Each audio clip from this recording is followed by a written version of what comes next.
hace 20 años, en 1995, realizamos nuestro primer vídeo sobre las maniobras vestibulares de reposicionamiento que poco antes fueron descritas.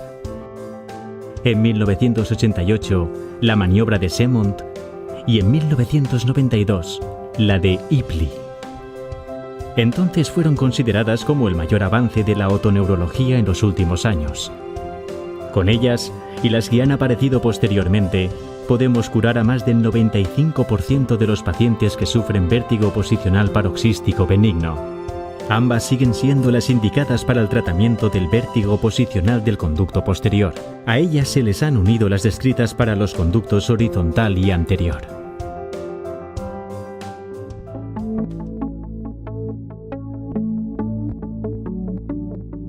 Maniobra de Dix-Hallpike. El diagnóstico se realiza mediante la maniobra de Dix-Hallpike.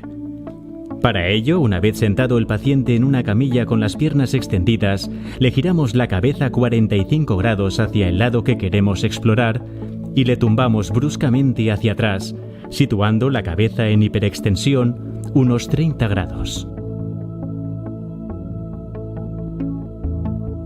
Tras unos minutos, repetimos la maniobra hacia el lado contrario. Si la maniobra es positiva, aparecerá un nistagmo torsional con un componente vertical hacia arriba muy evidente y que tiene unas características específicas. Tiene latencia, se agota después de unos segundos y se fatiga. Si repetimos la maniobra varias veces, el nistagmo cada vez será de menor intensidad.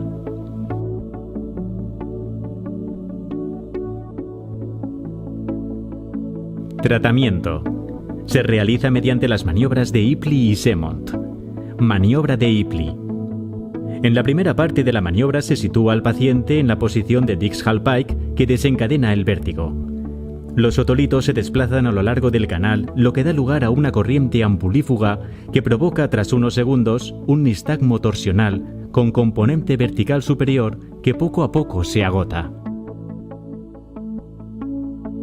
El paciente permanece en esta posición durante 1 o 2 minutos, tras los cuales se realiza la maniobra de reposición. Gira la cabeza 90 grados hacia el lado contrario de forma que el conducto semicircular posterior que estaba vertical se horizontaliza.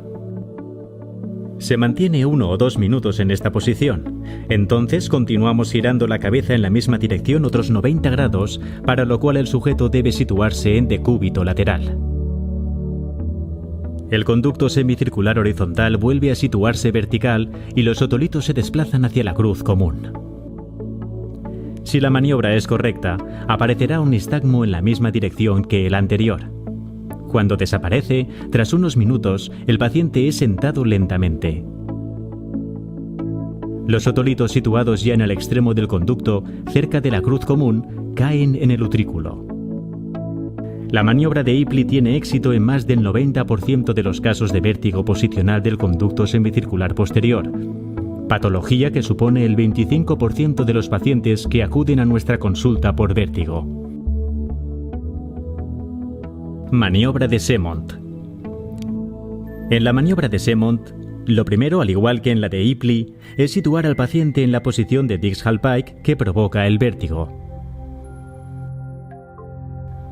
Esta posición se mantiene unos minutos, tras los cuales se realiza la maniobra liberadora. Hacemos que el paciente se desplace rápidamente hacia el otro lado de la camilla, manteniendo el giro de la cabeza.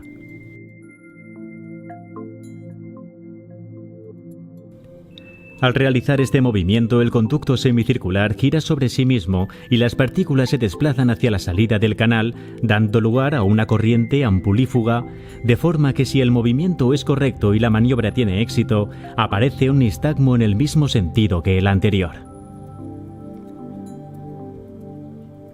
Esta posición se mantiene durante unos minutos, tras los cuales el paciente se sienta lentamente. Los otolitos caen al utrículo. Fracaso de la maniobra. Al realizar la maniobra liberadora hay que tener en cuenta que es posible que las partículas, en lugar de avanzar a lo largo del conducto, vuelvan hacia atrás, lo que da lugar a una corriente ambulípeda y a un nistagmo que cambia de dirección. Esto indica que el paciente no va a curar, ya que persistirá la canalitiasis. Deberemos repetir la maniobra. Otra posibilidad es que la canalitiasis se produzca en el canal semicircular horizontal.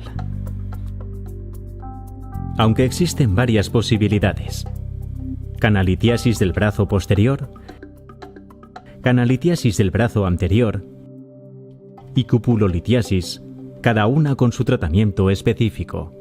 Sin duda, la variante más frecuente es la provocada por la canalitiasis en el brazo posterior del conducto semicircular horizontal. Maniobra de McClure. Situando al paciente en decúbito supino, este sufre vértigo al girar la cabeza 90 grados a uno y otro lado.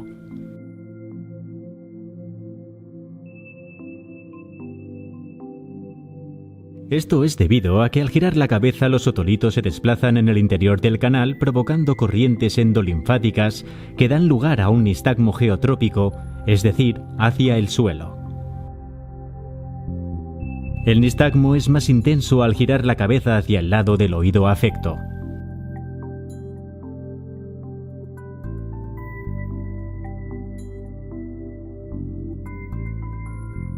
Maniobra de Lempert. Para su tratamiento, la maniobra más utilizada es la maniobra de Lempert, también denominada maniobra barbacoa. Su objetivo es devolver los otolitos situados en el conducto semicircular horizontal al utrículo. Para ello, estando el paciente en decúbito supino, se le hace girar 270 grados hacia el lado sano en pasos de 90 grados.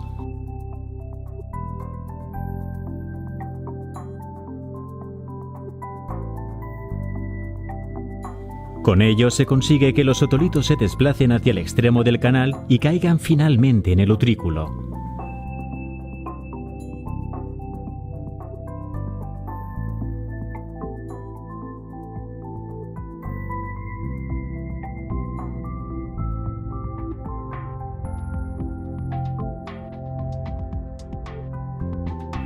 Maniobra de Dix-Hallpike contralateral. Maniobra de hiperextensión forzada. El diagnóstico se puede realizar mediante la maniobra de Dix-Hallpike contralateral o más sencillamente con la maniobra de hiperextensión cefálica máxima. Estando el paciente sentado en la camilla con las piernas extendidas, se le tumba hacia atrás, con la cabeza fuera de la camilla, hasta conseguir realizar una hiperextensión cefálica máxima. Si existe un vértigo posicional paroxístico benigno del conducto anterior o superior, este movimiento hace que los otolitos se desplacen a través del conducto semicircular anterior y dé lugar a un nistagmo vertical con fase rápida claramente inferior.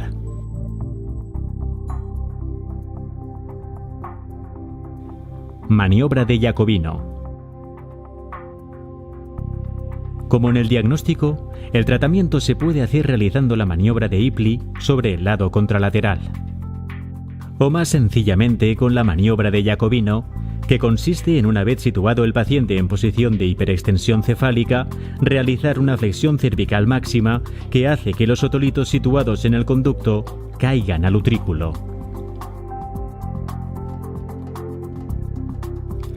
Como señalan algunos autores, existen casos, pacientes en los que la realización de las maniobras diagnósticas o de reposición pueden estar contraindicadas. Cirugía cervical reciente, traumatismo reciente, inestabilidad aldoaxoidea, mielopatía, radiculopatía, síncope senocarotídeo, Arnold-Chiari, síndromes de disección vascular. En estos casos podemos recurrir a realizar las maniobras de forma mecanizada. Para ello, se han descrito diferentes sistemas como el que vemos en el vídeo.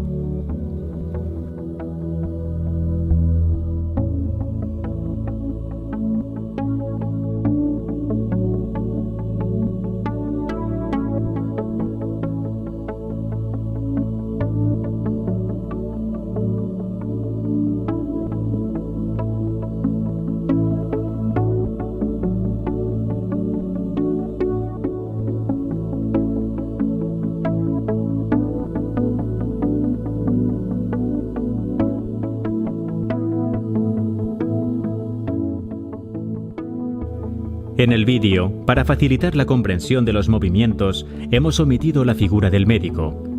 Pero estas maniobras deben ser siempre realizadas de forma precisa y con la ayuda y supervisión del médico.